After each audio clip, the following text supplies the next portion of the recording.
NFL Pick Six show. The Super Wild Card Weekend is down. Now the what is this, championship week? I should know the name of what this week is called. Not I yet. don't think it's what is it called? What do we call it? Divisional round football. Okay, super divisional round. I don't think it's super. But. Super divisional round. 4 games. Pick Six show. Last week was perfect in that we had 6 games to talk about. Pick Six show. It's this week. It's the Pick 4, I suppose. We'll be talking about every single game. We're going to break down all 4 games. We're going to be talking about.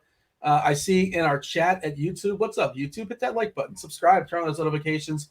Some of y'all actually listen to us live. I see Alexander in chat. How was the movie, boys? Yeah. Daigle assigned us a movie. We'll be talking about that later on. The movie stuff, all the nonsense stuff is after all the analysis. But yeah, we're looking forward to talking about Street Fighter, I'm sure. Raul Julia's last movie, I believe. They say George Costanza taught us to finish on a high note. I don't know if he did. Stay tuned for a review. Daigle, welcome back. 4 games to break down. There's different slates, obviously. There's the 2-gamer and the 2-gamer. There's the 4-gamer. We're just going to break them down game by game. We'll talk about it organically as far as how it relates to the slate. Yeah, and any thoughts, as far as Super Wildcard Weekend that are worth throwing out there that you want to get out of you're having the old repertoire. I'm sure you have some thoughts as far as the past weekend of football and, of course, forward-thinking show. We're going to be breaking down these 4 games. I will gladly ride that divisional or that 2-game high again, since if FanDuel would have not cut us off, then it was clear that Brock Purdy, Elijah Mitchell, Christian McCaffrey, and Deebo Samuel, just jamming them all in together was the key, actually, to winning that 2-day slate, since the Chargers offense, Austin Eckler got there, but the Chargers offense did not get there, as we also talked about last week. So definitely, I'll be playing both 2-day slates again. Looking forward to it. Yeah, I mean, we all had the nuts on the slate was canceled. I had the nuts too, right? We made the perfect lineup and it just disappeared. Who knows? And only, I don't know, we'll talk about it, I suppose, but it turned out to be a head-to-head. Just myself and producer Steve. We pivoted over to DK to make a 4-gamer. And, I don't know if we have a winner this week as far as the movie bets. We'll discuss that later. Back here is John Daigle. Is Rich Hribar from Rich Hribar. Rich, you're a champion. You're a flag football champion back from Florida. Congratulations. Take your victory lap. Are you going to be appearing at the Pro Bowl? It's flag football this year in the Pro Bowl. Maybe it was their scouts out there. A lot of people call out. They just want to go on their vacation. Are you on call just in case? No. That was it, man. The guys brought me out.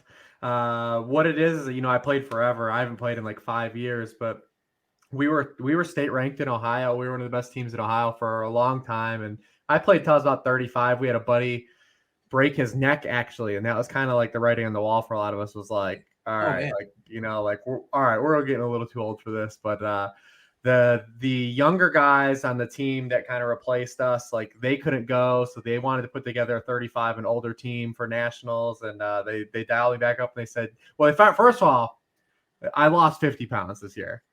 So I think they found out that I lost the weight, and they were like, "Cool, we'll ask Reeves if he'll go." And I was like, "Dude, I lost 50 pounds, but I got 40-year-old speed right now still." But I think that's why they asked. But I got asked to go, and we had a good time. We won it. We swept through. We didn't even lose. No one even scored on us the last 3 games. It was awesome. It was a great time, except for Dean.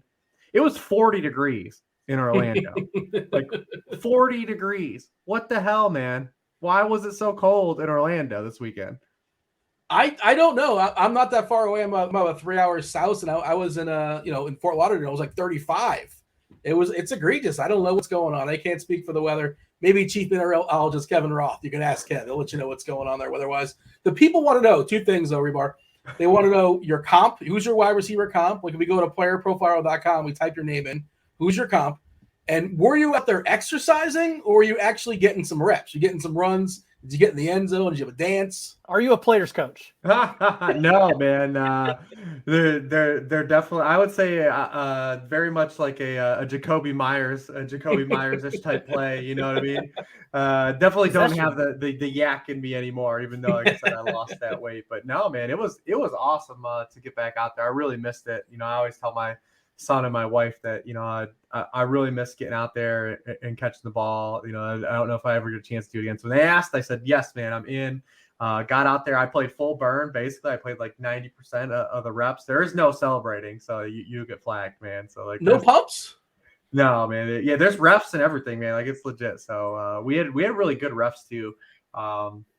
It was awesome, man. It was a great tournament. Great. They always put on a great tournament there for nationals. So it was awesome, man. I had a great time. I can't wait to eventually get a chance to go back if I get it. It is wild because, with us possibly reuniting in Nashville over Super Bowl weekend, I have those photos from the last time a lot of us were all together. And there's one in particular where it's Big Reeves, still the Lord, but Big Reeves, and Peter Overzet is carrying him.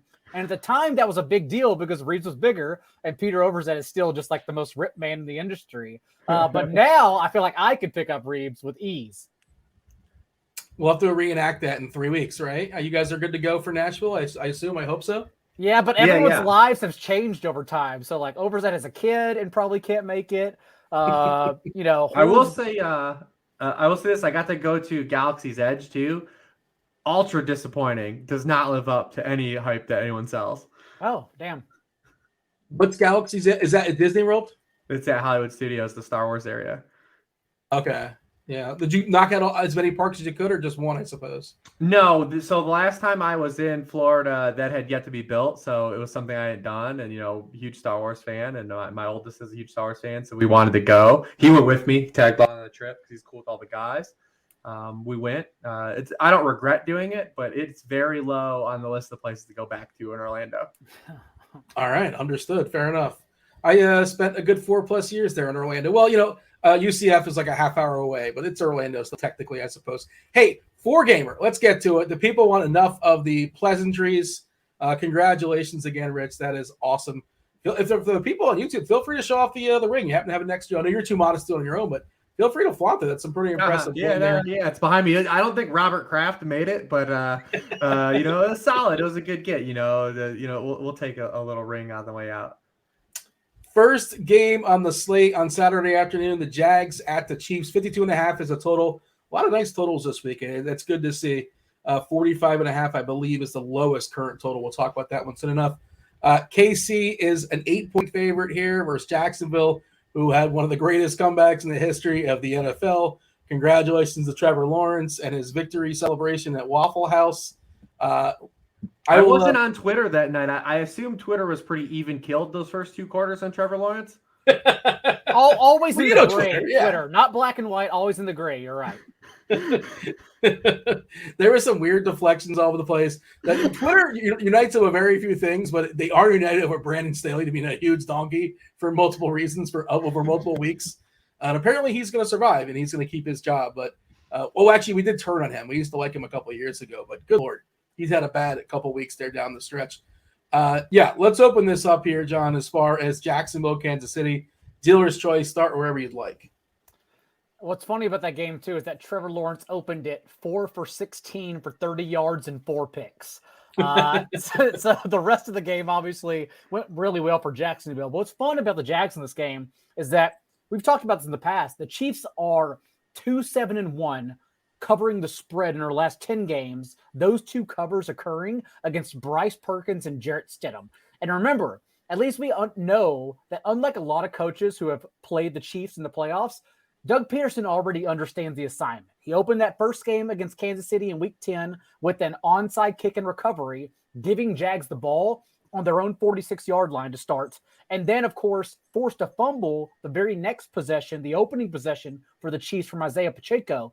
They just happened, the Jags at that time, still a young and developing team, to score 0 points on those 2 series of events. That should have punted. They punted in KC territory on both of them. So Doug Peterson clearly was half-stepping. You don't fake the funk. If you're going to go in, you go all the way in. Which Sean McDermott had to learn the hard way. It took him a whole year to get back to Kansas City and then understand that you don't play around here. But at the same time, also remember, Trevor Lawrence completed just 44% of his passes for 9 touchdowns and 3 picks inside the red zone. Second half of the season, he's been an entirely different person. has 61.5% completion rate inside the 20 for 14 touchdowns and no picks, including 5 of 7 for 3 touchdowns and 0 interceptions this past week against the Chargers. So I do think we're looking at a different offense here, a more aggressive one. I think we definitely get some pushback, and I think the Jags hang around, which alters the approach in DFS, whether we play the 2-day or 4-game slate. Either way you look at it, because we think the over is going to hit. Chiefs also still on the entire year, allowing the second highest rate of touchdowns inside the red zone. So overall, yeah, I think the Jags carry their weight and bring it on here. By the way, I went on Stat News. Anybody want to guess? I won't say it right away, and maybe it's been out there and I just missed it. But I was curious. Lawrence, 4 touchdowns, 4 interceptions. I was wondering if that was the first time it's ever happened. A quarterback had 4 touchdowns and 4 interceptions and won a playoff game. It's happened once before. Does anybody want to guess when it happened? Not that long ago, I don't think. Probably within the last 15 years. Well, definitely. I don't know. That seems like a rich stat, too. I don't AFC. know. What year was it? I don't know. This quarterback has retired, but he's possibly in the Hall of Fame. I think he's definitely in the Hall of Fame. So I'm framing it now. Now I'm putting it on a tee. Hall of Fame quarterback. He was horrible to play in DFS in the last couple of years of his career. Was it Peyton? No, that's a good guess. A little bit after that. After Peyton. After Peyton. Yeah. He just retired like a year or 2 ago. Oh, so Breeze? No. AFC. Rivers? No. you're all around it. Thousand guesses. What is it, Dean? Big Ben. Roethlisberger. Yeah. Well, it was the Browns game, right? It might have been. I don't remember the game. Was it like 2 years ago? It was like 2 years ago? No, because the Browns gave the one. Didn't they get run out of the stadium in that game? That was the Baker Mayfield embarrassing them one. Yeah. But didn't they still score a bunch of points? They did score a bunch of points. He threw 50 times in that game. Yeah, they started the game with like a fumble 6 on like a snap over Big Ben's head. Good times. By the way, I saw a note, and this is going to be ESPN talking head stuff, and just they have to fill the time. They were talking about how Kansas City is going to be, and I don't even know why they would give their strategy. Like, oh, Kansas City is going to try to stop ETN, and they're going to and allegedly they have like intel or something, and they're going to force Lawrence to throw the ball.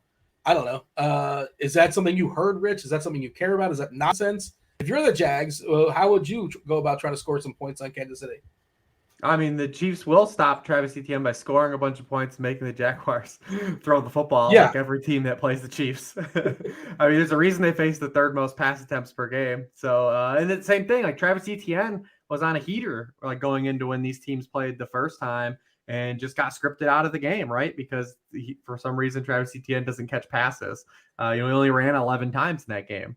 So we need the Jags to kind of hang around. Although he did get a lot of carries when I didn't think he was going to get carries last week when that game was 27-0. But this also isn't the Chargers run D either. So, and I doubt that Patrick Mahomes is going to stop scoring points as well, like the Chargers and Justin Herbert did. So I don't know how much I'm really stocking any of that. I think it'll just be a game script sensitive. Your favorite receiver on the Jaguars side? Who was it, Rich? Oh, pretty easily Christian Kirk. I mean, it's same spot. I think this was the first movie contest week we did, and I think we all had Christian Kirk in our lineups.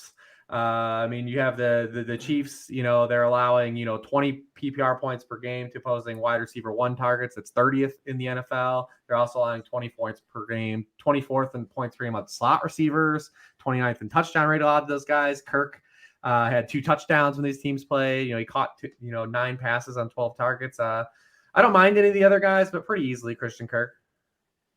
You agree, John? Oh yeah, and again in a 2-game slate you can kind of get creative here, as it worked last week with Trevor Lawrence. But Christian Kirk is my favorite as well. By the way, I just Googled and I screwed up. So like Lawrence was the only one to win, but it did happen once before with Big Ben and he lost. So, yeah. So that was the Browns. Yeah. Okay. I would have guessed that one. Yes, that was the game. And I guess for some reason in my head, I remembered he won as well, but he did not. Hey, you know who smashed last week? Like every tight end. Ingram was awesome. Good tight end slate. Except George Kittle. Well, except for the good ones. Like Andrews wasn't great. Hawkinson was awesome. Ingram was great. Schultz was spectacular. Bellinger Ingram was good. Got in for a touchdown. Yeah, so double tight end was like some of my best lineups that I made this week, and I'm not sure if that's what took stuff down, but I certainly could envision that for sure. How do we feel about having Ingram? I assume you guys talking about receivers as far as Kirk and the Jones boys. As far as there's a third one. There's a Tim Jones. I didn't know that. Wasn't aware there's 3 guys named Jones on Jacksonville catching passes theoretically. I don't know if Tim actually catches them. What do you have, John? As far as go ahead. I think Tim Jones was healthy scratch last week too. I could be wrong. Yeah, I'm just now learning of his existence. How much are you prioritizing Evan Ingram, or do you like Evan Ingram in relation to all the other tight ends on this slate? In this particular game, I still think I lean Travis Kelce. It really depends on what salary allows you to do. I've tinkered around on DraftKings. You can play around a little bit because, yet again, the Jags receivers are priced down quite heavily. FanDuel, I'm tepid to play around with lineups because I don't want them to disappear overnight again. And, yeah, I've just been toying around with it. I really don't necessarily hate Ingram, but I just like kind of where the Chiefs fumble the ball in this game. And so that's what leads me to Travis Kelce, because remember the last time the Jaguars played the Chiefs, 46% of Mahomes' passing yards and 2 of his 4 touchdowns occurred from the slot. Actually, the last time these two teams played in Week 10, that's the last time Jacksonville allowed any player to record a touchdown from the boundary. Like, they've been pretty airtight on the outside so far. But the slot is where they can still get you. And, of course, that's where Travis Kelce plays a little bit. That's where Juju Smith-Schuster runs the most routes. And then in a game where we think McCole Hardman's not going to play, like Kadarius Toney is still live on limited usage just because he gets concerted touches on a small slate as well. And so that's kind of where I'm looking instead, is Kelce instead of Ingram. It's obviously really, really early Wednesday night we record this, but Kelsey's not hitting a bunch of optimal stuff on DraftKings. He is on FanDuel. Yeah. So FanDuel is much, much easier to get Kelce over there from what I can tell, and just kind of messing with lineup construction.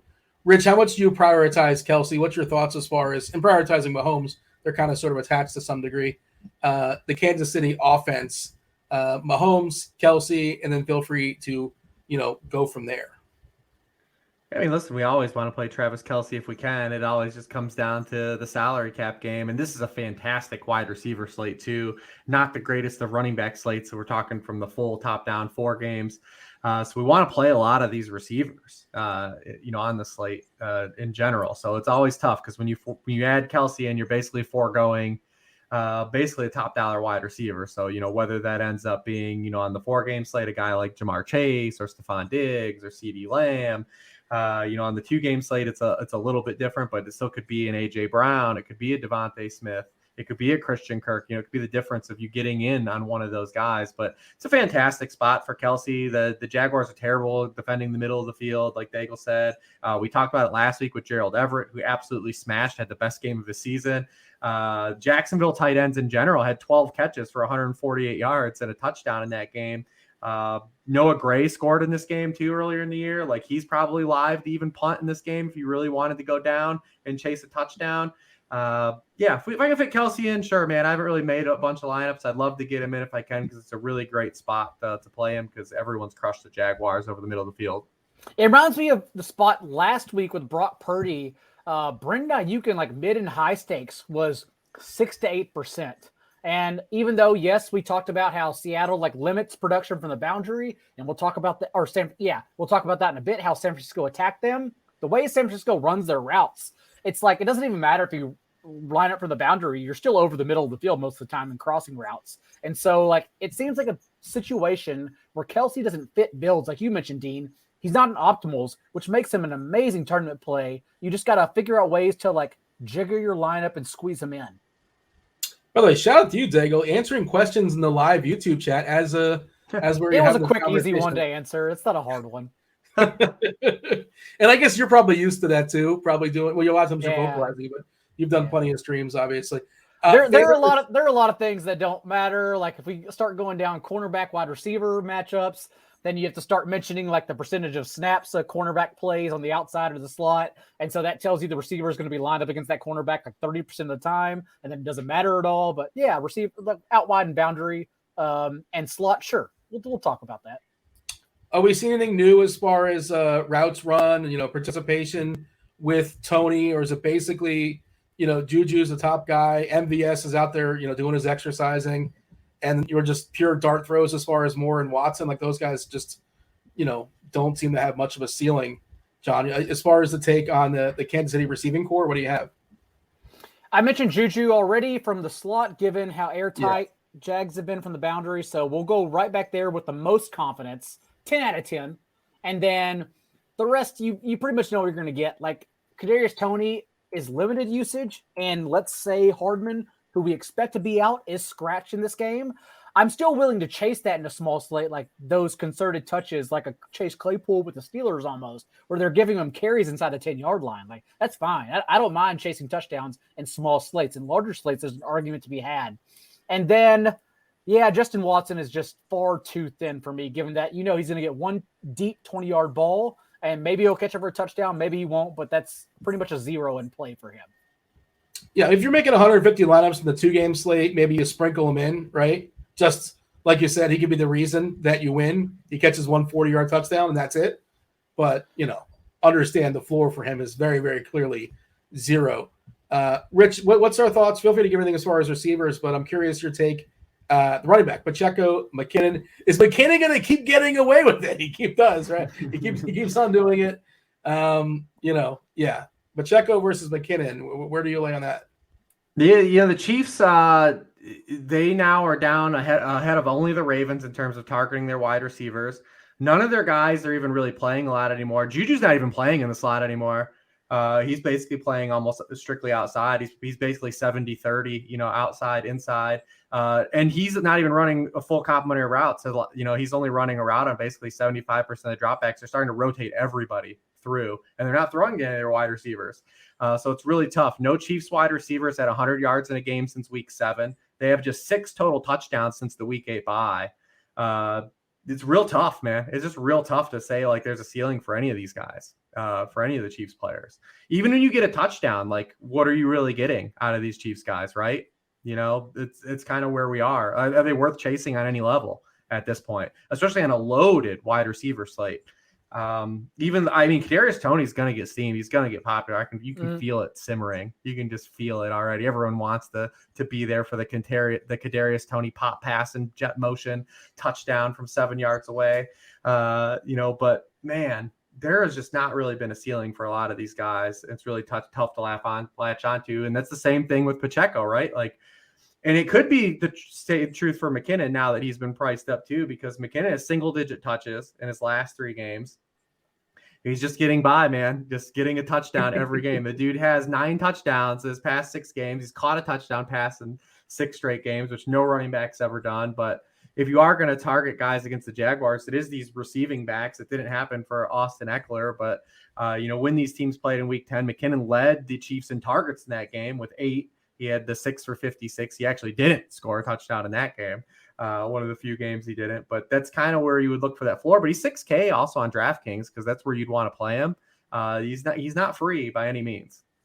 McKinnon is it's still funny because remember you had to have him in that week 18 Saturday slate, but he did finish with 2 catches for 0 yards and 1 touchdown receiving.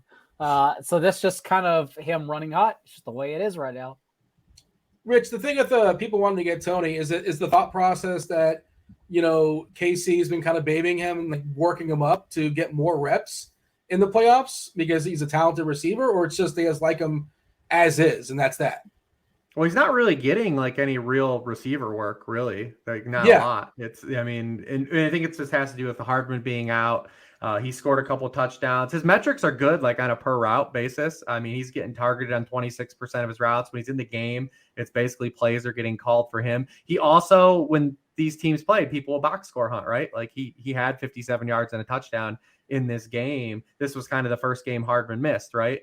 So they'll go to that. He also had 33 yards rushing in that game as well. So just really easy to get there, I think, for people to draw that kind of parallel of just getting him in lineups. He's affordable.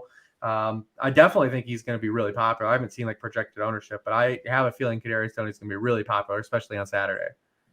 Interesting. I'm trying to see where he's landing in. And this is just optimal stuff. And this is when there's no way he projects good enough to be like in optimals, right?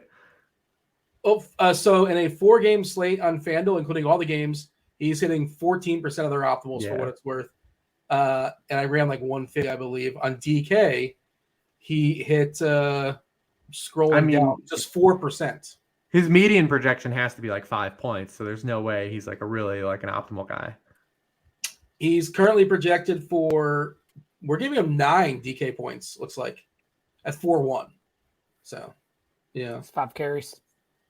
All right. Any bold predictions as far as who's winning this game, or any Vegas takes? By all means, feel free to fire them out there. There's a lot of legalized sports gambling states out there. The people want to know. Except in Florida. Except for Florida, yes. You found that out, Rich. We had it for like 2 weeks with the Hard Rock app, and then it's gone. And who knows when it'll ever come back. But, yeah, if you have it for the people, by all means, feel free sharing it. I know they love their ladders as well, too. When you hit that ladder, it's absolutely beautiful.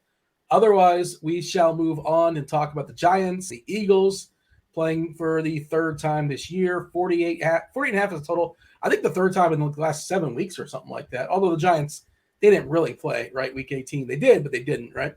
48 and a half is the total. Philadelphia, 8-point favorite here. Giants coming off an impressive victory last week versus Minnesota. They are who we thought they were. Rich, feel free to open this one up wherever you'd like to go. Yeah, listen, my son had a great time watching the Giants. They basically did what the Jaguars did, right? Like last week was kind of like the Super Bowl, and then you're probably going to get bounced, and that's okay. You feel really good, right? You got in the dance, and you pulled off an upset. But yeah, it's probably going to run thin for the Giants here. I mean, this is kind of just like a terrible matchup for the Giants, considering what the Eagles do defensively.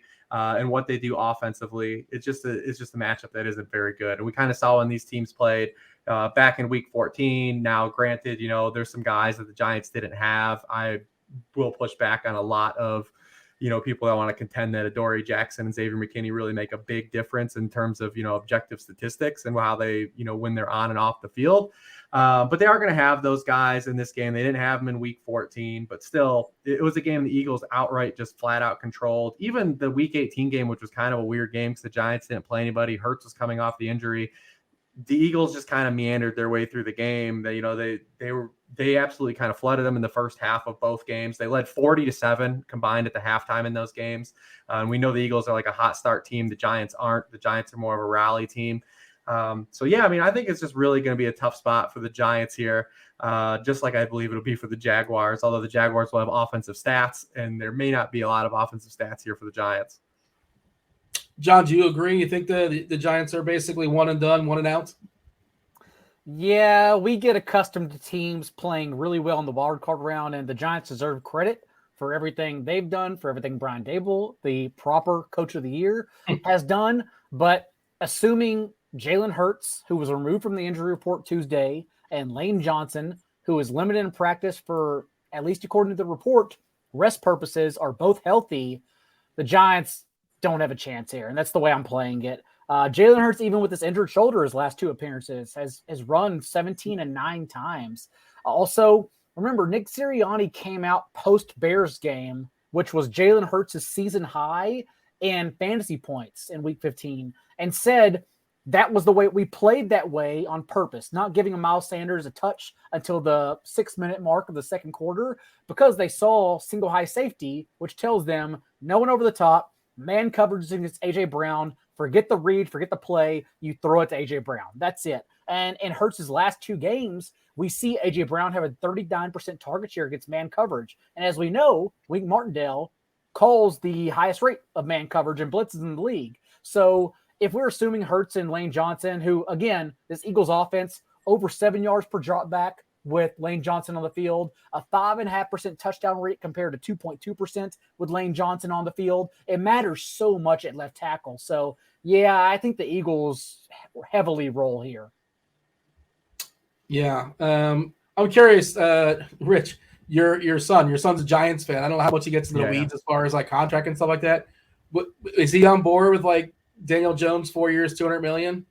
No, not that much. I mean, I think we talked about it a little bit last week, where it's more like you want to try to shoot for like that Jameis ballpark, like a little bit over. That's what you're shooting for. If you're Daniel Jones' agent, you're not shooting for that, but that's kind of what you want to do. You don't want to get all in, but you'll just keep your shins in the water, right? I mean, listen, we still haven't seen Daniel Jones play with actual wide receivers, and that's actually part of the reason why he's actually done this. It's part of the symptoms of what's made Daniel Jones protect the football is a byproduct of how the Giants had to run their offense, right? Like you can't throw interceptions if you're never throwing over the middle of the field. You're not throwing downfield, right? So it's kind of worked itself out in that way as well. Yeah, I mean, it's interesting to see what happens, how the Giants will play this. I mean, they went against script last week against the Vikings and did not blitz at all and did not play man coverage, but they were able to still pressure Kirk Cousins a ton. That's probably not going to be the case, in this game. I mean, when they didn't blitz Jalen Hurts in the regular season, they only pressured him on 23% of the non-blitz dropbacks. They got pressure on Kirk Cousins on 42% of the non-blitz dropbacks they had last week. So they're going to have to try to find a way to get there. Interesting enough that Hurts was actually worse against the Giants when they didn't blitz in both regular season games. So we'll see if they look at any of that stuff and maybe try to dial back, but they did it in either games. They blitzed Jalen Hurts at the highest rate of both weeks that season, the highest rate any team blitzed another team in week 14 and week 18. So, I mean, listen, if Wink's going to wink, there's going to be a lot of chance to make plays. Interesting enough is the two games that these teams played, Devontae Smith led the team in targets against the blitz and man coverage. So maybe he's a little bit of leverage, but the target tree is so thin that you can play any of the Eagles you want because we know where the ball is going, right? There might be a couple targets for Quez Watkins. They don't throw to the running back. So it's basically still top down. A.J. Brown, Devontae Smith, Dallas Goedert. Pick your poison. You can run doubles if you want. It's close that salary has gotten. Brown at 7, is at 7.6, and Smith at 7.2. There was a bigger gap, I would say, earlier in the year. Smith has definitely closed in on him. This is for the field. Either of you, if you're going to start a lineup, as you prefer to start with Mahomes or Hurts as like the foundation, presumably some sort of stack, some sort of game stack. Does anybody have a strong lean? Mahomes versus Hurts? I like Hurts personally for the rushing upside, which I think he has definitively in this game. Like Giants were the only team to allow an explosive play rate, so rate of carries of 10 plus yards, over 17% on the season. They're the only team to allow a rate of explosive runs over 19% in the last month of the season. So whether you look at short-term or the long-term trend, Giants are the worst rush defense in the league. But we also talked about that last week, and the Vikings not only were not going to change their approach, but also they can't run the ball anyways, whereas the Eagles will change their approach. Miles Sanders had still 2 touchdowns in the first matchup these two teams played. So I still like Jalen Hurts a lot. And I'm still curious. I'm on the fence. I don't know how it's going to be played. It's probably subjective. It's going to change person to person. But knowing Brian Daigle, like Rich mentioned, will change his game plan as he did against the Vikings, catered to what works best. I don't know if they're going to try to go point for point, the Giants, or if they're going to try to take away possessions and run the ball. It'd probably be bad if they try to run the ball. But we also saw Daniel Jones, a season high, 11 design runs for 7 first down last week. That worked at least against the Vikings. Do they do that again? Do they try to slow down the game? I don't know. And if that's the case, then the under is well in play here. So I'm still on the fence, but I would go Hurts personally over Mahomes. Yeah, feel free to chime in on that, Rich. And also the Philadelphia receivers, Brown, Smith, and is Goddard going to be able to do what Hockenson did last week versus Giants team? Caught a bunch of passes, didn't get in the box, but lots of targets. I think he hit over 100 yards as well. Your favorite? These Giants linebackers are bad, man. That's my understanding. Is Goddard kind of a sneaky play this late? Yeah, he absolutely could be. I mean, the Giants are 30th in catch rate allowed to tight ends, 24th in yards per target. They've also allowed 610 yards after the catch to tight ends. That's 31st in the league. And the only player at his position that had more yards after the catch to Dallas Goedert was Travis Kelce. So there's an opportunity there for Goddard to kind of be the Eagle to own. This game also could be kind of an ugly game, right? Like maybe not just what we saw in week 18, but this game could be kind of low scoring and not very good, right? You have the Eagles with another week off. Like we haven't seen Jalen Hurts really play like a full run out game in over a month now. He played in week 18, but it was kind of like a weird game where like they didn't really have him running any designed runs. He didn't really pass well in that game. It was against kind of backups. So, I mean, there could be a stumble here where the Eagles just kind of aren't on their like A game. That could be in the range of outcomes, and this game's kind of ugly. I think the hardest outcome for me is just believing that the Giants like score a bunch of points, right? Mm-hmm. Like that's kind of probably the hardest thing to believe. It's probably got to be a big Saquon game, and can he have a big game? And we've seen the Eagles; they've been awesome the back half of the year against the run. Like basically, once they started to add that aged beef and Linval Joseph and Ndamukong Suh, and then they got Jordan Davis back. Since that time, week 11, they've got a 67% success rate against the run. That's 5th in the NFL. They have allowed a first down or touchdown on a league low 15.8% of carries. The only way to kind of really get them with backs is kind of out of the backfield. So maybe Barkley gets some usage in the receiving game, which we've really only seen against the Vikings. But yeah, it's really tough to see like this Giants passing game roll over what they did against the Vikings. And now remember too, Daniel Jones has only thrown for 300 yards in 3 games this year, and 2 of them came against the Vikings, who we've picked on all year. So like it's hard to say like they're going to have transitive property and bring that to this Eagles defense that has been really excellent, defending the pass all season long. You can get them a little bit in the slot, especially if Avonte Maddox is out, but I expect Chauncey Gardner-Johnson to move just and play nickelback, which wasn't available a few weeks ago when Avonte Maddox went out. It's just really hard to see the Giants scoring a lot of points in this game. Aged beef, also my autobiography. Who is the best pass catcher for the Giants, John? And I've been going to you with this one week after week, trying to figure out the whack-a-mole of the Giants receivers. Look, just as like dumb guy on the couch, I feel like Hodgkins might be good. I don't know. I know he doesn't have like a big pedigree, and I think another team had him and just kind of threw him away, if I'm not mistaken. Bills. Is it the Bills? That's who it was. Okay, yeah.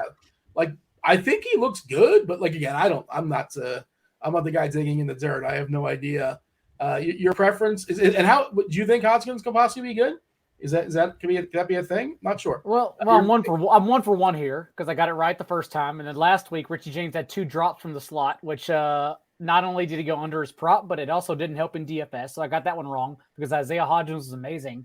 Yeah, he's one of those guys with an athletic profile, which is actually kind of amazing. The Bills didn't pick up on it because he was on their team until week 8. It's like halfway through the season that he's had to like make his name known with the Giants and Brian Daigle and become an every down receiver. So in this game, I think the higher floor, Richie James, the highest ceiling, Isaiah Hodgins. And I think you can tell me if I'm wrong here. I think Richie James, given how salaries work, will come in higher rostered than Isaiah Hodgins. I could be wrong right now on the slate. But if that's the case, then sure, I'd play Hodgins over James. He'll easily come in higher for salary and the matchup stuff. People will get to the Avonte Maddox splits. People will get to one anyways for the top-down stance. The Eagles have allowed the highest rate of receptions to slot receivers than on the outside because James Bradbury and Darius Slay have been really good this year. But Hodgins, I mean, you look, he hasn't even gone over 50 yards against anybody but the Vikings. It's a good point. Like he's scoring touchdowns. But yeah, Richie James will definitely be the highest rostered Giant for sure. Whatever Daniel Jones ends up getting, he's got to kick back like 10% to that Minnesota secondary, right? I feel like he definitely owes. I mean, you got to credit that. You got to credit the staff too, man. Like just understanding the assignment. And to be fair, Saquon's looked awesome. Like since that Commanders game on Sunday Night Football, he's been really good. Like the last 4 games, and he's looked really fresh and spry. It's just expecting him to have a huge run out, and he's capable of doing it against anybody. But the Eagles' run defense has been gnarly, since the middle of the year. But Saquon's looked the best he's looked, this last month. And he at least ran against the Vikings a route because Daniel Jones obviously sucked away carries, but Barkley was still on the field for a route on 43 of 46 dropbacks. So he was out there every single snap, which at least gives him a higher floor. Anything else we got to get out to the people as far as Giants, Eagles, or shall we move on? Moving on. Cincinnati, Buffalo, 48.5 is a total. Buffalo, about a 5.5 point favorite here.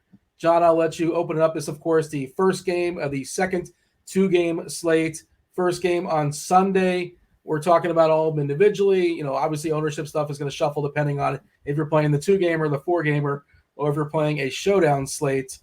Allen looked good last week. Threw deep a lot last week. I don't know if that was the way the Dolphins are playing defense. I'm not really sure if that's what we're going to be doing going forward as far as Josh Allen, but see a lot of upside, of course, in Allen as is. We may get McKenzie back. I think positive news. I don't know how much we want to roster McKenzie anyway, but Maybe we'll get less of Shakir and less of Beasley and less of John Brown, but stay tuned for that. John, feel free to open it up as far as the Bills offense. Can I start with the Bengals offense? I have more thoughts there. Go for it. I think Bengals offense are a good case study. It's almost like a litmus test, but it's the playoffs, so there's no time for litmus test. You got to get it right. But I've still tried to weigh here, like which narrative I'm picking, because Burrow, remember, against the Bills, engineered an opening touchdown drive against the Bills on Monday night, and it was only Lyle Collins missing at the time, whereas now we've seen in his last 11 quarters, no Collins, no right guard Alex Kappa, no left tackle Jonah Williams, who's lost this last game. And in that span, we talked about this last week, has averaged 5.7 yards per attempt, 3 touchdowns, and 2 picks. But also, like how the Bills are just excited to be done with the Dolphins, the Bengals are so excited to be done with the Ravens. They got to move on now because the Ravens have had Burrow's number throughout the year. They're the only team that allowed him to fewer than 7 yards per attempt in all 3 games. Burrow went 1 for 8 on throws 20 yards downfield against the Ravens this year, 19 to 46, a 41% completion rate for 14.5 yards per attempt against every other team. And so on one hand, you can say, well, he's played 2 of those 3 games against the Ravens in the last 2 weeks. So like also that's when the Bengals were struggling on the offensive line. But at the same time, if you cite that and you cite the Ravens' too high safety usage because they did run out 2 high safeties to limit downfield passes on over half their defensive snaps, 57%. The Bills actually used 2 high safeties on the 7th highest rate in the league. So maybe they still are able to limit the Bengals and force them to quick throws regardless of what happens with the offensive line situation. So I personally think the ceiling could be limited in this game, which seems crazy to say, given that we saw, these teams have success at least for a couple drives against one another last time, given the public output expectation of this game. But overall, yeah, I do somewhat worry about what the final outcome of this game is for DFS. Rich, your read as far as the Bengals offense? Yeah, it's tough to say because, one, Jonah Williams, wasn't really playing that well in the first place. So, I mean, it could be a thing where Jackson Carman is potentially just a lateral move or potential upgrade. The right side's still concerned, but Burrow's just been getting rid of the ball so damn quick anyways. I don't know if it's like a huge impact. I mean, you look at this goes all the way back since week 11. I mean, he's 27th in the NFL in depth of target. Just 7.9% of his throws have been 20 yards or further or downfield over that span. It's 29th in the NFL. He's essentially been operating like Justin Herbert is. It's just flown under the radar because he's got a bunch of touchdowns and Justin Herbert didn't. And it was like, and it's not as much of a national story of like, why isn't Joe Burrow throwing deep, right? But it's not happening. They're playing that like he has the exact same splits as Justin Herbert over that span. So the fact that they've run such a quick game offense the back half of the year, like, does the offensive line really even end up being like a thing that impacts the actual passing game off rhythm more than it's been? What's been weird though is that we've seen like basically a concentration just with Jamar Chase. I mean, he's got double-digit targets in 5 games in a row. He's caught 7 or more passes in 8 games in a row. And we're starting to see like some, cattywampus production from the other guys that we weren't seeing during like the stretch run last year. Like T. Higgins has turned into just basically like an all or nothing, production type player. I mean, he now has 40 or fewer yards in 5 of his past 6 games. We know he still has the ceiling to get there because he's got an 8 for 128 mixed in. But like the hyper involvement of Jamar Chase is just kind of like really kind of neutered T. Higgins a little bit. Tyler Boyd's had the worst season of his NFL career in terms of per game usage. Hayden Hurst really doesn't really give us anything. So it's really kind of weird that we want to get the ball to Jamar Chase inherently, right? Like we do. But also we want to get some of these other guys involved because they've got a lot of weapons on that side of the ball. And the other guys really aren't coming along for the ride. And I think it kind of behooves them to start getting these guys the football more like a Higgins and Boyd. And we'll see if that happens, in the playoffs here. Do you expect them to lean more heavily on the pass than the run for reasons of the line? They can't run anyways. It doesn't matter. They're going to pass an extreme amount is what you're expecting. For the most part, I mean, they always try to run. Zach Taylor will try to run a little bit, but they can't run. I mean, you look at Joe Mixon. He's just been so bad. Over 44 running backs this season have 100 or more carries. He's 37th in yards per carry. He's 38th in rate of runs that go for 10 or more yards. He also has faced the light box at the highest rate among all running backs on that field. So, I mean, it's been a really tough run out for Joe Mixon. The saving grace for Mixon is, like Daigle said, like all that stuff, that all the too high stuff has really kind of fed into Mixon just having his career year receiving. Although he's really not doing a lot with the targets, but he's catching a lot more passes and getting a lot more targets as a byproduct of the way this offense has had to operate. But man, he's rushed for 100 yards in one game. There's been outside, he's got that Carolina game, right? Like, we know it still exists, but outside of that, like, there have not been a lot of spike Joe Mixon weeks. Which is why it's tough, because then you can argue the floor, but again, we're not chasing median projections here. We're trying to go for ceilings. So he's never cheap either. Yeah, so it's just tough sell on Mixon. John, jump over to the Bills. I mean, it just depends. Like, the Bills' offense now has scored 32 points at least in 4 consecutive games, so we at least think it's there. Josh Allen still had a ceiling last week against the Dolphins. And so the Dolphins really only hung around, with 16 first downs on 14 drives, because the Bills' turnover issues have cropped up here in the second half of the season. But even if that happens, like, as long as you think the Bengals push back, then of course the Bills have a ceiling here. We even cited being off of Gabriel Davis, but again, like, there were situations where the Dolphins left their cornerbacks out on an island and Gabriel Davis just beat them out wide. So at least we know the target tree is still pretty concerted. Even if we get Isaiah McKenzie back, you question Isaiah McKenzie, Dean. In a short slate, though, given that he was dominantly the team's starting slot receiver before he got injured over Khalil Shakur, I still may play him on a 2-game slate, honestly, with Josh Allen. I think I'd be fine with it. So, you know what to do. The target tree, again, is really honed down here for the Bills. Yeah. Rich, what do you have as far as Buffalo's offense? How about the backfield? No. We got lucky with James Cook. We got so lucky to get that touchdown with James Cook. It's another one of those things, too. Like, I get it. It's the same thing we talked to Elijah Mitchell. Like, you got a touchdown and you got no points. Like, you got no points. Like, and these guys are, and this is kind of like what we saw start to happen with like Rachaad White and Leonard Fournette, where like it's the worst kind of split because there's kind of no rhyme or reason to like what role either guy's in. They're just kind of starting to like rotate these guys and play like play just their offense with the different backs in the game, right?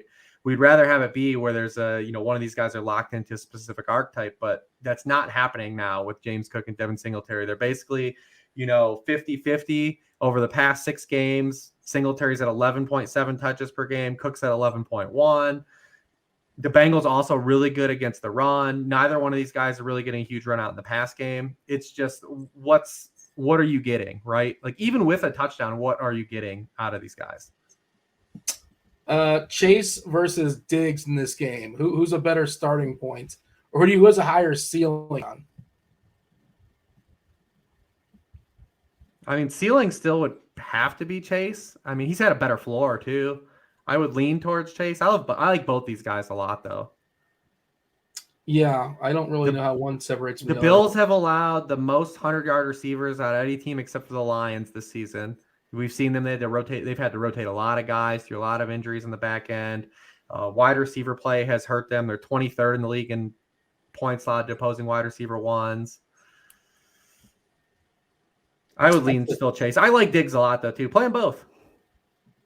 Well, we live in the world of a salary cap, Rich. It's hard to make it work. But, yeah, in theory, I want to play them both as well. Well, you can't play Kelsey if you play them both. That's very true. I like Tyler Boyd, too, because the slots where the Bills have leaked a little bit of production here, especially over the last month. They're top 10 in both receiving yards and touchdowns per game allowed to slot receivers. So I would get some Tyler Boyd in your life if you're playing this game. Is Allen the best quarterback on this slate, like raw points? Is it Hurts? Is it Mahomes? Who is? Do we have a strong lean, or obviously you want to fire as many lineups as you can, get some combinations here, John. But is there any way it's like the clear and obvious, or no? It's like that there's a grouping of those three, and Burrow, of course, theoretically could be the top scoring quarterback. That's possible, not likely, but possible. Yeah. And Dak we'll talk about in a second. He was spectacular last week. It's a good slate. Yeah, it's tough. It's really tricky. Do we have a lean here as far as a best quarterback, or it's just, you build, you sort of like you tell yourself a story with your lineup, and like, well, this is what's going to happen in this game. Therefore, I'm going to lay out these players and hope it works out. I mean, we haven't even gotten to Dak and Brock Purdy either, because Jarrett McKinnon and Elijah Mitchell are on this standoff of who fades first. But Brock Purdy's right there questioning like who's going to fade away quietly into the night. And I'm not sure any of them go away this weekend. So, yeah, I think it really just comes down to ownership, honestly, because Hurts, Allen, and Mahomes, they're all amazing plays. Yeah. I wish I had a strong argument. This game still has the most like upside though, like from a game environment stance. They could not get there too, but like still like we're talking two like legit bona fide offenses. I think the 49ers game is like a definite like underrated over, but there's a range of outcomes in this game where just neither team stops anybody and everyone goes kind of wild. Since he has the best chance to counterpunch amongst like the Giants and the Jags, that's kind of what I'm hearing. Is that what you're saying? That is exactly what you're hearing. Okay. Yeah, I think that makes sense. This line feels crazy to me, too. The Bengals haven't lost a game that Jamar Chase has played. The 20 games in a row, they've been within 3 points. Yeah, wow. So you like the Bengals plus 5.5, 6? It feels like an overcorrection. Yeah. All right, one more game to talk about. Before we do that, we do want to appease our sponsor, Thrive. Producer Steve, feel free to follow props on the page. So, we can get John and Rich to take a peek at them. For what it's worth, by the way, they have two separate. So they have like Saturday versus Sunday version. I'm not sure which one he's going to put up for you guys, but feel free to get some winners for the people. If you're not aware of Thrive, join in the fantasy prop action this NFL season with Thrive Fantasy. It's easy to play, no salary cap. No salary cap style contest revolves around over-under style player props. Each prop has a fantasy score associated with the prop. The riskier the prop happens to be, the higher the fantasy score. You want to rack up the most points for your share of the prize pool. Use the promo code GRINDERS. That's GRINDERS for when you sign up. Deposit bonus up to $250 as well as free tickets. Terms and conditions do apply. Check out RotoGrinders review page for Thrive Fantasy in the description for more information on how to get involved in Thrive. And again, use that promo code GRINDERS to up to a $250 deposit bonus, and you get free ticket contest tickets as well. John, feel free to give the people some winners and be as ambitious as you want to be. As ambitious as you are, the more points you get if we hit. Did I give you enough time to peruse the props? Yeah, we talked about a lot of these already, so we can go with Trevor Lawrence. I know we eat the juice, but I'm still willing to go over 245.5, given that the volume we expect to be there for the Jags to keep up, even if they fall behind, just to keep up. It's going to be an up-tempo game script. We talked about Christian Kirk and why we love him significantly over Zay Jones, given the Chiefs' struggles from the slot. So I will go more at even money, even points, 60.5 receiving yards. And then one more, not to take away everything from Rich on a short slate, but one more if you scroll down. I believe I saw Juju Smith-Schuster. Yeah, I'll go over 5.5 catches for 20 more points, given the struggles of the Jaguars from the slot specifically. He's not playing the slot. Juju leads the team in slot routes, correct? He's only been 60-40 the last 6 weeks. Okay. He's basically been playing outside. All right, we're playing it anyways because we're too far in the hole. Documented. Rich, see those props and raise them. What's jumping out to you? Do you leave you some scraps or something you like? Yeah. And I think a big part of that with the Chiefs is that they've been just playing a lot more tight ends, right? And they've been playing a lot less 11 personnel. And that's been a lot of Noah Gray in that area of the field. And it's kind of kicked Juju outside a little bit more. But yeah, we had a kicker on here. I don't think we've seen a kicker on here. I'm not going to touch it, but I don't remember seeing a kicker on here all year. That's new for the playoffs. We can't touch this Miles Sanders one, although it's ludicrous that they put it on there. AJ Brown over 73.5 receiving yards. We can get down with that. We can even play for the Goddard touchdown, right? 120 versus 80. We can play for the Goddard touchdown. We talked about those Giants linebackers. What's in this Bengals game? Anything hot down here? Dawson Knox is also on that train of Jerick McKinnon. Will he eventually not score a touchdown in a game? Who knows? They had mercy on Maher, by the way. He's not in the Dallas. There's no kicker props for Dallas, as far as I can tell, at least in this collection. Dude, Zeke 50.5 rushing yards over how many games against the 49ers? How many games against the 49ers does it take Zeke to get 51 rushing yards? Yeah. And I think everybody's on to that one. We'll talk about that obviously in a second, but like it's so clearly Pollard. Like it didn't matter last week because they were just kind of like, hitting the cruise control. Essentially, the game was over. But when the game is close, and I guess we'll talk about that in a second. We're done. We're done with the props. You give the people plenty. Feel free to figure out the rest on your own. Win yourself some money at Thrive. And again, we'll get you started with a nice deposit bonus, $250 deposit bonus, or up to. Use that promo code Grinders on Thrive. Last game on the slate, the fourth one, Dallas at San Fran. 45.5 is a total. Dallas 3.5-point dog here. And yeah, Rich, I guess we can start there if you want. As far as the Dallas offense, stacked, look awesome. Their line obviously getting better. I'm not a big offensive line, but I know like they're looking. They've got back some as well. I don't know if they're going to help out Zeke, but they can help out Pollard for sure. Yeah, Elliott just. Unless you're like on the 1 yard line, that's when they bring him in just to give him like the nominal touchdown, I suppose. But it's so clearly Pollard over Elliott. And I think that's going to happen in this playoff game, which matters the most. Feel free to tell me otherwise. No, I think that's right. This game could be sneakily a lot of fun because both of these teams are really good at defending the run, and both these teams have been really bad at defending wide receivers, especially over the back half of the season. So we could have a run out here where we have some pretty solid passing production and some stuff funneled there. I did see someone in the chat point out like we don't like any running backs. I think this is a great slate to play 4 receivers, man. I think it's not a great slate to pay up for a lot of these running backs. You do have to play somebody. I think we didn't even talk about Miles Sanders. I think he's clearly the best running back play on the slate. But Christian McCaffrey, I'm telling you not to play Christian McCaffrey. I'm not going to do that. Obviously, he's the top elite, premier fantasy play on this particular slate and mostly any slate that he's on. But you look at his production, and it's come against a lot of these teams that are really bad against running backs. But there's a game mixed into his sample here over the past 5 weeks where they faced the Washington Commanders, and he only had 58 total yards. And Dallas isn't quite on that level, but they're not far off either.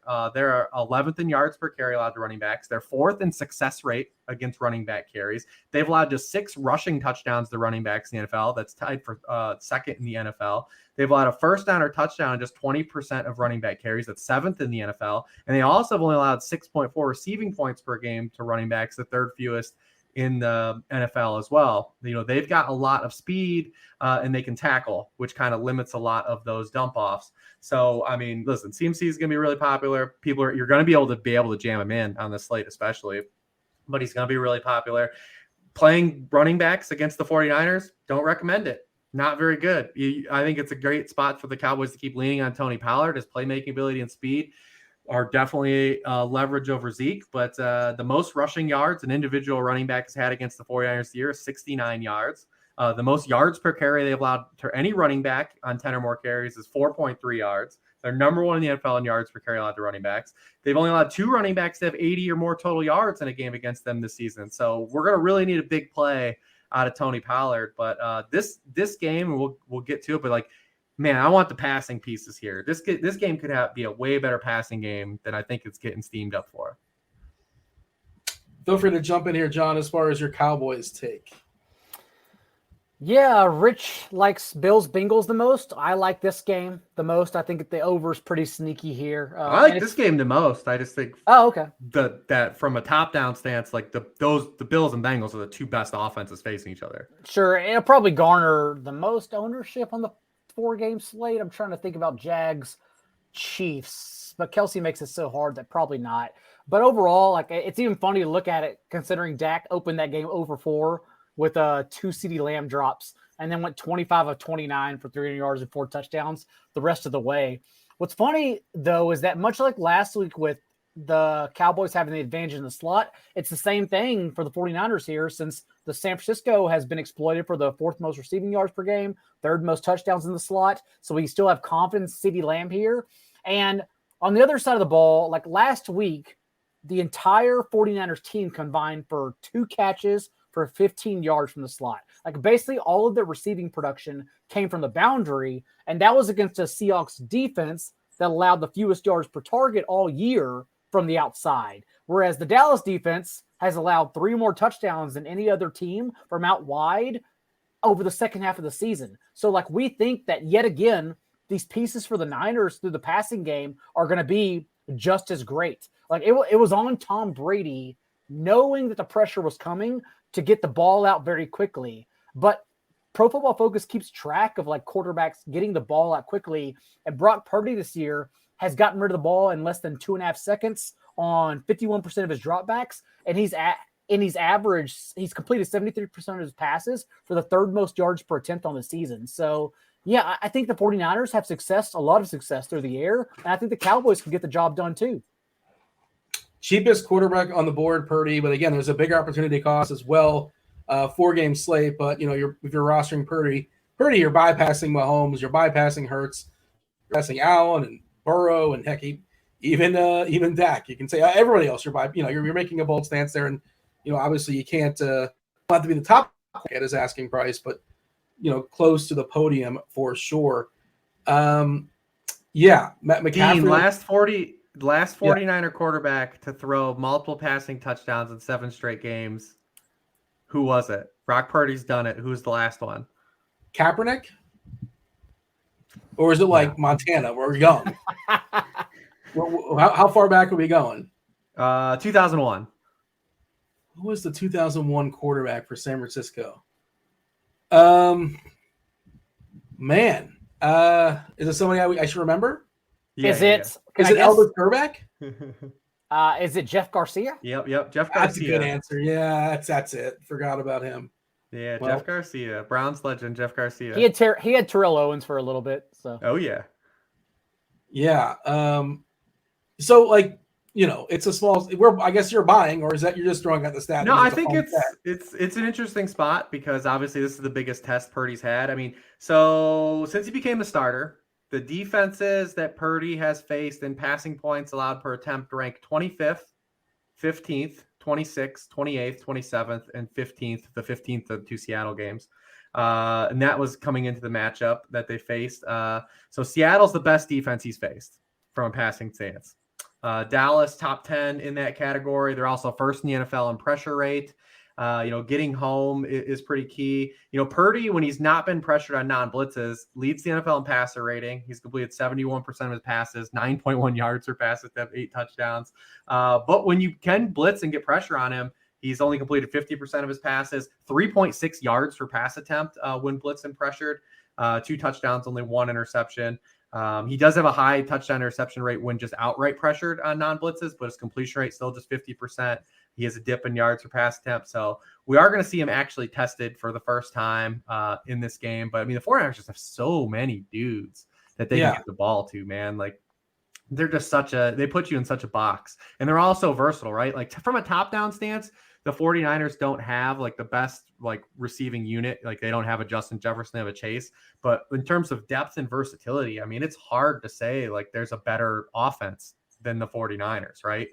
And they just put you in so many binds, whether it be through Debo last week, taking away, Ayuk on the outside, or Kittle, or even using a guy like Kyle Juszczyk, being able to swap in a guy like Elijah Mitchell. There's a lot here to work with. And the Cowboys are going to be on their 6th road game in 7 weeks, 4th road game in a row. And 6th and 7 weeks. They're going on a short week. 49ers have played on Saturday, so they basically have 2 extra days of rest. They're going from Tampa Bay all the way to Dallas, all the way to San Francisco. Not very ideal. So yeah, I mean, it's tough to say like this will be the spot like Purdy falters, but I mean, if it is one thing, it is the hardest. It's the best defense he's faced by far.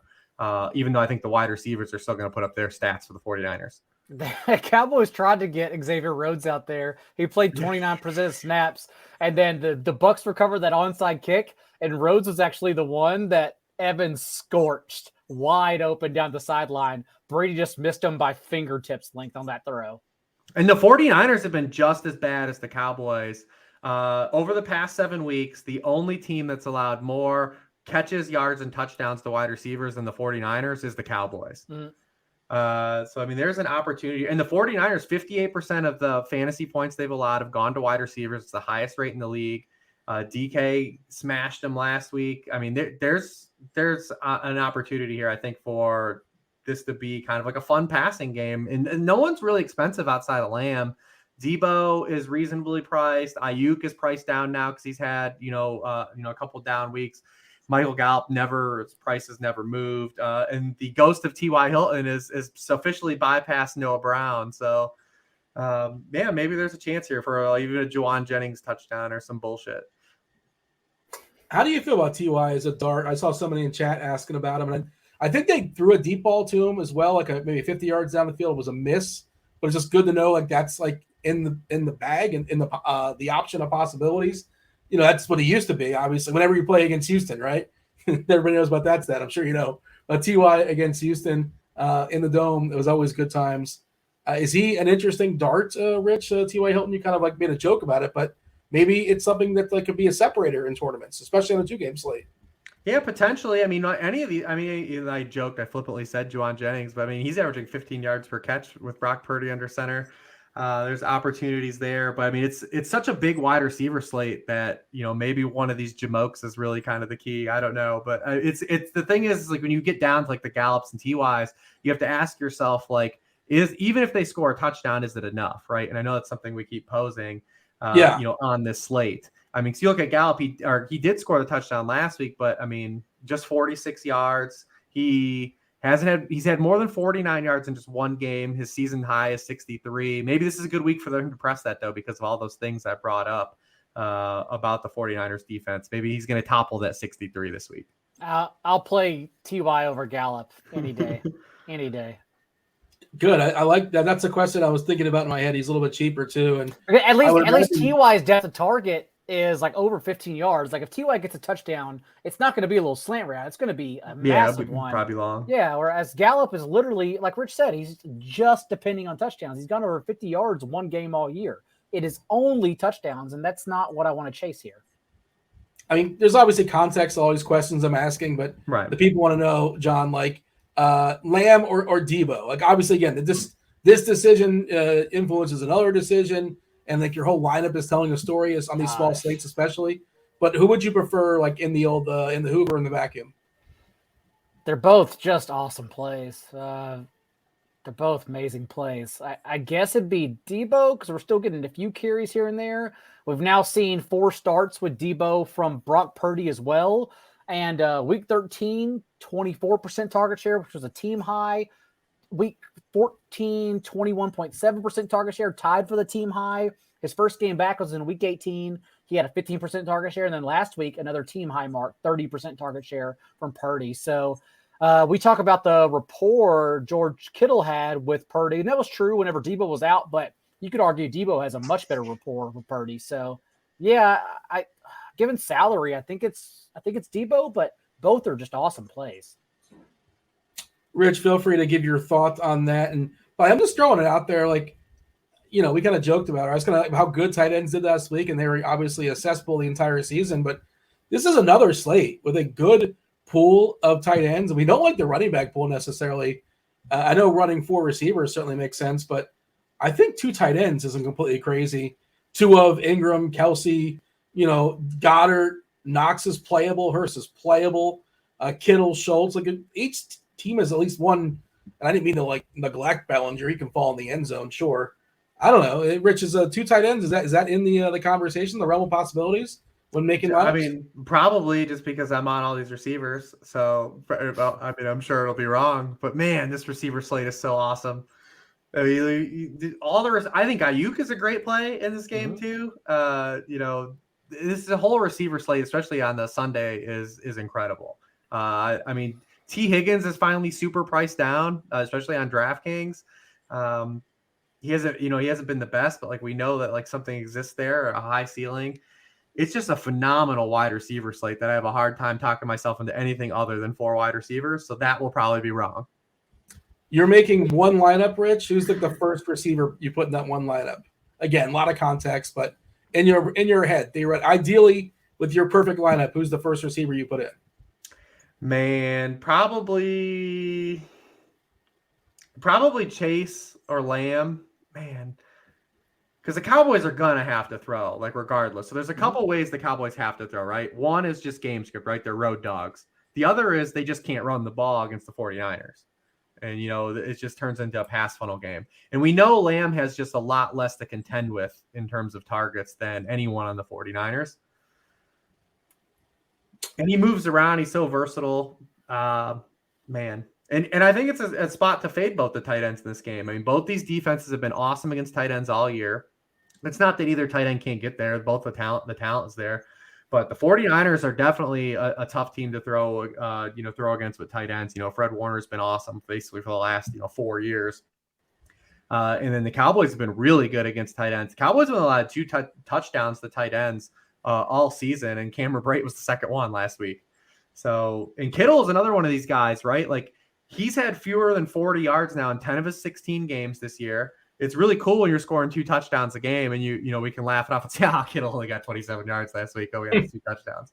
But, when you see the touchdowns dry up, right? Like, finally the regression comes, and you see, like, ooh, I just paid $7,000 for my tight end that had 27 yards. Ain't too good, man. Good feeling at tight end when you can get that production basically from any other tight end that, especially on this slate, 'cause they're all good except for Bellinger.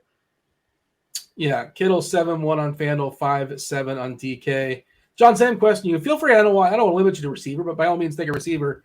Just like maybe the first player, the first little mini stack that you think you're going to lean on heavily, or maybe appears in your very first, maybe your single entry lineup. This game's my favorite. I think Chiefs Jaguars I prefer more so than Bengals Bills personally, and so that's kind of where I will start. Christian Kirk, Juju, Debo, CeeDee Lamb. May need to squeeze in a second tight end there. I don't think so, though. I wonder if a skeleton key will be Samaje Perine. I'm still considering this on DraftKings because it will at least let me afford more. And if you think Joe Burrow, it really just depends on your own narrative. If you think the offensive line issues matter, because if you don't, whatever. But at least we know from last week, Perine ran in 22 routes to Mixon's 10. And so he was out there. He got out touched 14-2, but he was out there running routes and short slates. That's all I care about. Like Marvin Jones even, was out there running routes. So yeah, if that structure allows me to spend up at wide receiver, I may play Perine as one of my 2 running backs. Yeah, that's the story. The story you're telling yourself is that Cincinnati is playing catch up. That's the story. And the Perine, I would assume, if they're down, 24-7, middle of third quarter, he's more likely to get some additional reps. That makes sense. Yes, John? I assume he's mixing. Given the structure of the slate, yes, that makes sense. And that's better than, still chasing this Elijah Mitchell, which we've gotten lucky the last 2 weeks. But that's going to run out before Jerick McKinnon runs out, in my opinion. Also, if Jerick McKinnon ends his hot streak, then we're just stuck there with a $6K Jerick McKinnon when you could just literally spend nearly $2K less for Samaje Perine for hopefully 4 to 6 catches. So I think that's the way I prefer to look at it. I mean, the Mitchell one, it's like they traded for CMC for this. Correct. They're going to give him as much as they can give him. They babied him kind of a little bit along the way, as much as he can, like a superstar. And Mitchell also is not going to catch the ball. What is his out, right? He's just on the field for a CMC breather and pick one. His out is a touchdown on 4 routes. That's his out. Yeah, it doesn't feel great. Doesn't mean it can't happen, but what's the story you tell yourself that Elijah Mitchell is important in this slate? It's got to be a tall. You're going to take some leaps and bounds, I suppose. It's a fun slate. There are a lot of good plays. It's a fun slate. I don't mind bricking RB2 this week. I feel like that's what I want to do. Yeah.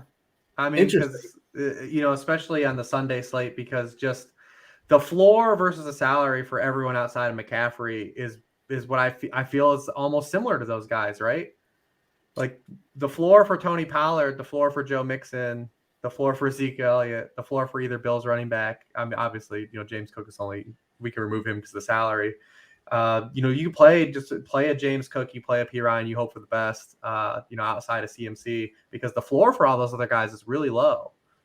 And if it gets you the stud receivers, that's what I'm saying, because I think the floor for using that salary for the Jamar Chases, the Stephon Diggs, your flavor of choice, whether you are a Lamb guy, whether you're a Diggs guy, whether you're a Chase Chase Gamer, all of the floors for that salary is just so much higher.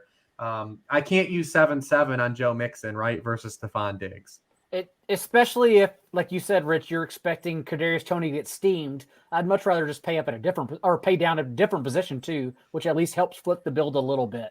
Yeah, I mean, the Saturday through Sunday opens up a little bit more if you're doing the both. I mean, particularly on the Sunday only slate. I mean, it's Christian McCaffrey, and then I think everyone has really sketchy floors, like really basement level floors outside of it. Because McCaffrey, even with, you obviously want the spike what you're paying for at that salary, but like McCaffrey, like outright failing feels like in the lower end of probability versus any of the other running backs just outright failing. I like that thought process. I think it makes a ton of sense. Even though it's not even it's not a good math play. It's not that you like them, but it's what does it get you on the rest of your lineup? And it gets the guys you really, really want, and it gets you probably an extra stud. I haven't built anything out just yet, but that makes a lot of sense as far as getting the premier receivers and just get the right combination to land on. Because on the Sunday slate, you can theoretically build around all of the big receivers and get them in. Like you can play Chase, Diggs, and potentially either Debo and Lamb, if you're bricking RB2 because the cost for Ayuk is so low. Potentially the cost for T. Higgins is low enough to where you can use one of those guys as well. And those guys have ceilings higher than a lot of the running backs on the slate. Yeah, interesting as far as lineup construction Sunday only. We're going to be doing I guess we're running it back as far as our movie bet. We're going to be doing it one more time. I think, yes. Last week it got really goofy because we had one ready to go on FanDuel and, it got zapped. There was a misunderstanding, I think was the official term. We thought we had a contest. Yeah, man. I never saw like any of the fallout there because obviously I was tied up Saturday. I'm not even like what even ended up happening. I mean, FanDuel just like they sent out a tweet and said like, sorry for the misunderstanding. These contests are gone. Basically, the site collapsed live in front of everyone. Like literally, every lineup got taken off the site, and then eventually the money was refunded, and that was it. That literally just disappeared out of anywhere. Everyone was just stuck. There was no contest. If you want to be a conspiracy theorist, there was a lot of overlay brewing. I'm not saying that's what you should do. But there was a lot of overlay out there. It was about a half hour before the official, maybe 45 minutes, less than an hour until lock. But they had it happen, I think, on maybe for hockey as well, or maybe MMA. It wasn't just that football slate, but hopefully the kinks are worked out and we'll be able to run back our movie bet. That's the analysis for the show. We do appreciate y'all listening. I should have mentioned at the top, like my bad, because maybe we have less listeners now, but we're planning on coming back for the 2-gamer because why not? We're going to do the 2-gamer as well. The AFC and the NFC championship. There's going to be probably $1 million contest. So we're happy to talk about it and break it down. We ain't leaving. Yeah. Hey, listen, it's a great round of football. Remember the divisional round last year was arguably one of the best weekends of football. Yep. So hopefully we get a run back. The wild card round was excellent, though. There was a lot of really good games. I know I wasn't really live tweeting for them, but the games were fun, and hopefully we get a run back of that this weekend. And we are done with Monday Night Football, not for our lifetimes. We're actually going to get a Monday playoff game for the rest of our lifetime, so I hope everyone's ready for that. But beyond that, the divisional round, 2 games, 2 days, and then we get to next week, and it's 2 games, 1 day. It gets easier from here. It makes much more sense from here on out. John, we have to discuss the movie. And again, if you guys want to tune out, by all means, we're done with analysis. We're happy to have you. Hang out. Just don't be away. Talk football. We talk football for an hour and 15 minutes. Now we're going to talk Street Fighter and Raul Julia because John Daigle insisted that we watch. It's his call. He won the contest, so he has to. Myself, Rich, producer Steve will be jumping in a second as well. Our punishment, sometimes it's not a punishment. This time it felt a little bit like one, but we'll discuss it. Street Fighter. So you have that one friend, right? Like when you go out and you're too old to like drink 151, right? Like you're not ordering 3 Wisemen right now. And like Daigle's that dude. It's like, let's get these. I'm like, that's what this movie choice was. Yeah. John, do you want to recap? But why did we get Street Fighter again? Because The Last of Us started last week. And so I just thought it would be fun to pick a video game theme.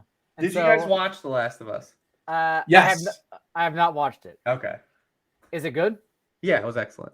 Or I thought so. I'm speaking. I don't want to So I don't want to wait a week. I want the season to end and then I can binge it all. Fair enough. That's the way I view things nowadays.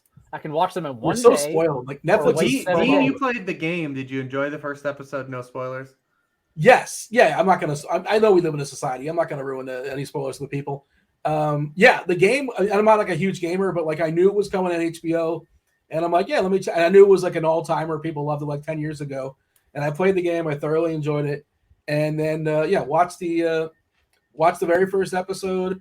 And I was like, the whole time I was trying to figure out, and I know I have the Google machine. I'm like, where do I recognize this girl from? She was like really, really young. Obviously, she was younger. We're always younger. She was younger on Game of Thrones. Yeah, both are from Thrones. The other woman that played Tess, had very Carrie Coon vibes, man. Like I was like, yeah.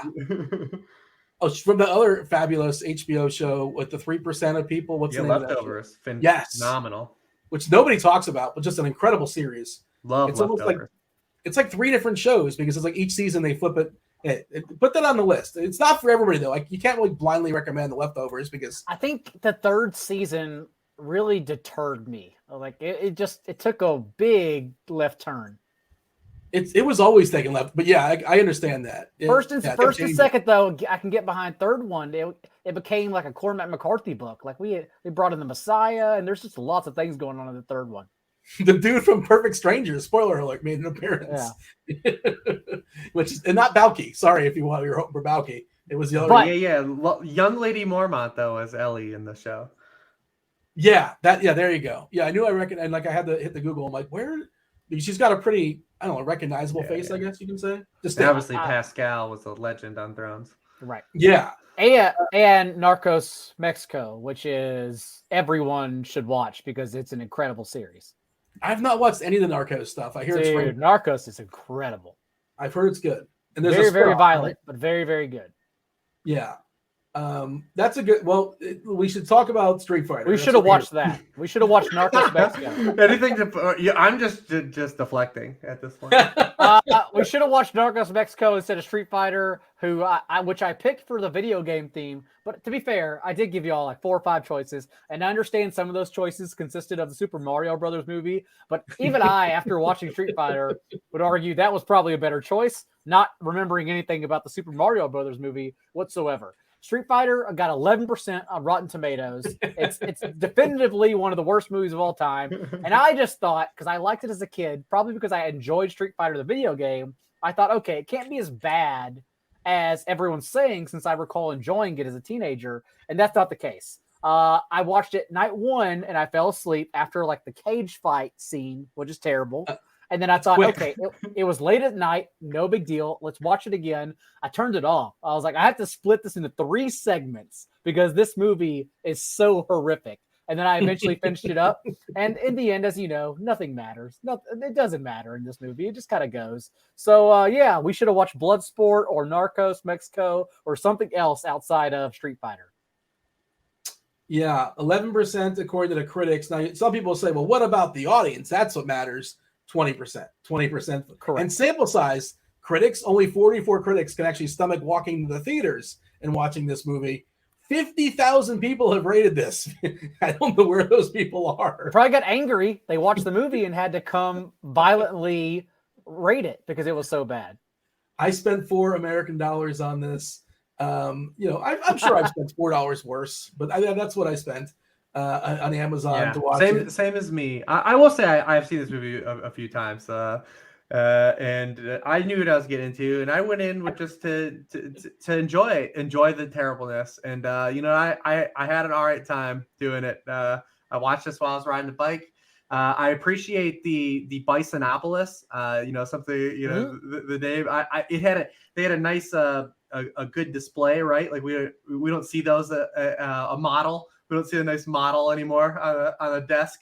It looked like someone made that thing out of like $4. Like these got those like paper mache buildings and stuck them up. I had fun with that. But yeah, it's there just to be goofy. If you treat it like it's goofy, you can kind of have some more fun with it. But it's objectively not good if you want to get anything, from it. If you're trying to really try anything from it. I'll give it. Yeah, I'll say a couple. I mean, it's not as bad as I thought it would be. You can put that in the back of the DVD. I thought it would be worse. And I will give it credit. Like there's like these, this world. Street Fighter is 10, 15 characters, 20 characters that have already like been established, and they found a way to create a story with these characters, which that's not easy to do. And some of them are sort of crowbarred in, right? Some of them doesn't make a lot of sense logically, but like they at least sort of like tried, and I appreciated that there was an effort to do that, and like that's not easy as like a thought. And of course, like it came out in the mid '90s, and it certainly looked like it did. It was dated for sure.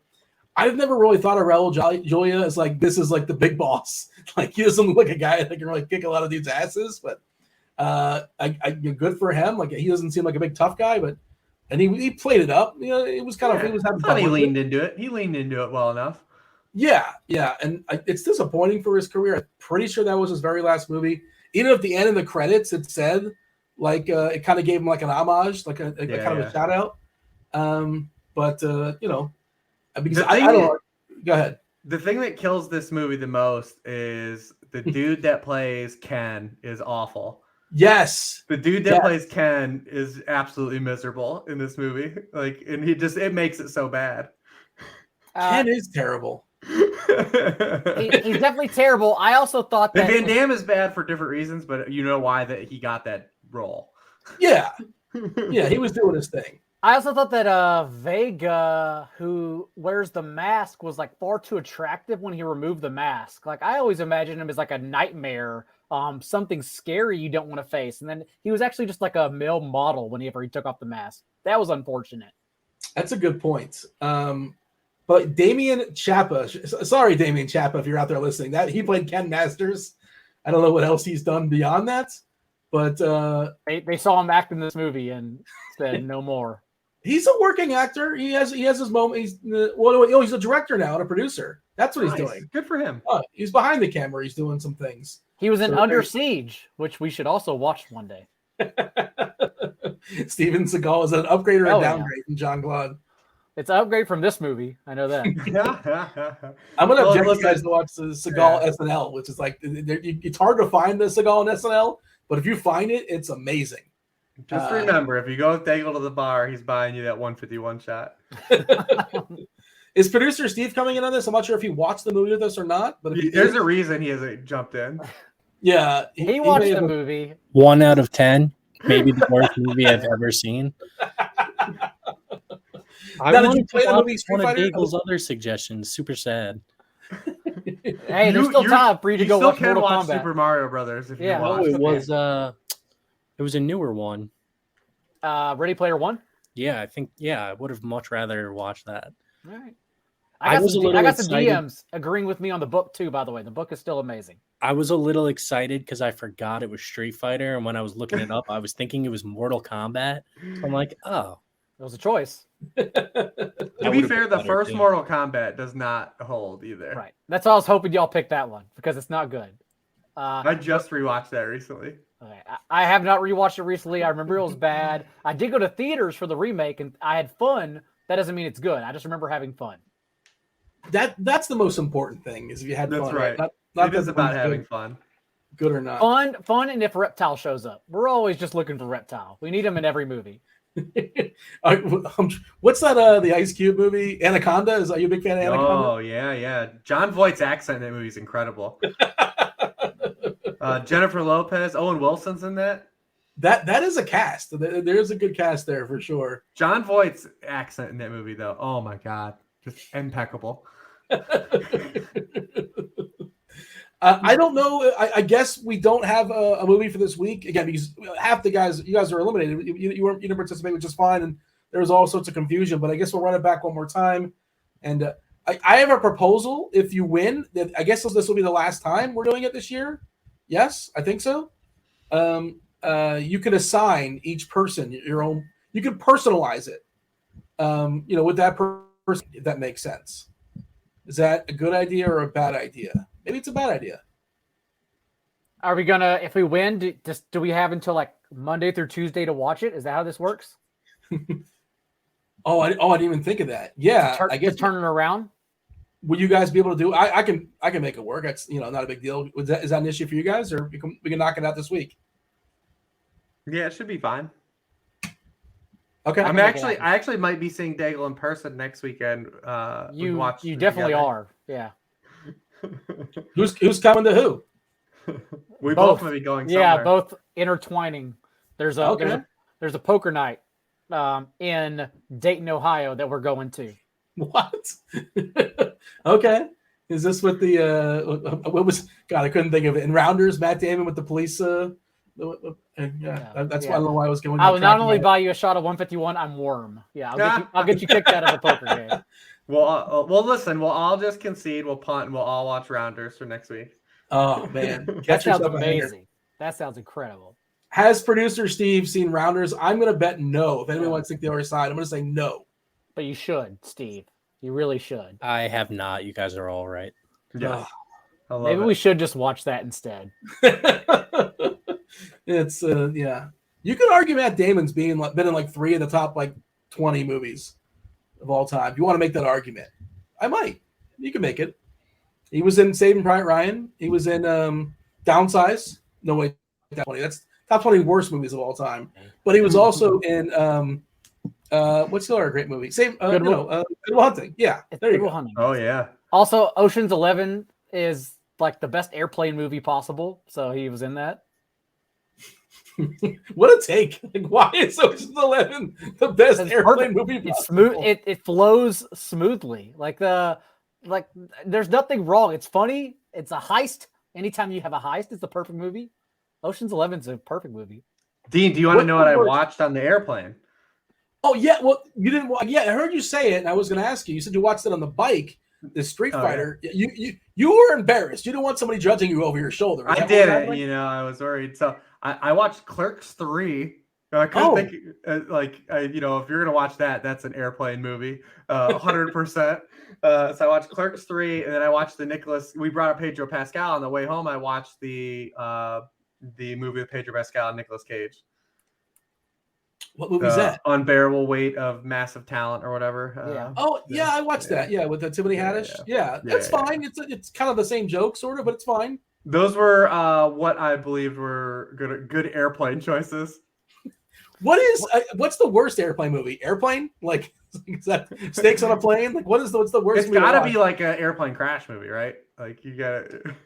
I feel like that's Final Destination or something. You're watching. I watched. I watched. It was an international flight, which I watch a lot of movies on, and I had never seen it, but I went through the archives and I watched Cape Fear on the airplane one time. That's the first time I've ever. In a long time. That's the first time I've ever seen it. But obviously, Cape Fear is well known for its infamous violent scene, and I didn't even realize that was coming. And boy, is that scene like not only brutal in general, but then to have people watching it over your shoulder as it's happening, it's like I am very uncomfortable in the moment right now. So I would say Cape Fear is probably the worst airplane movie of all time.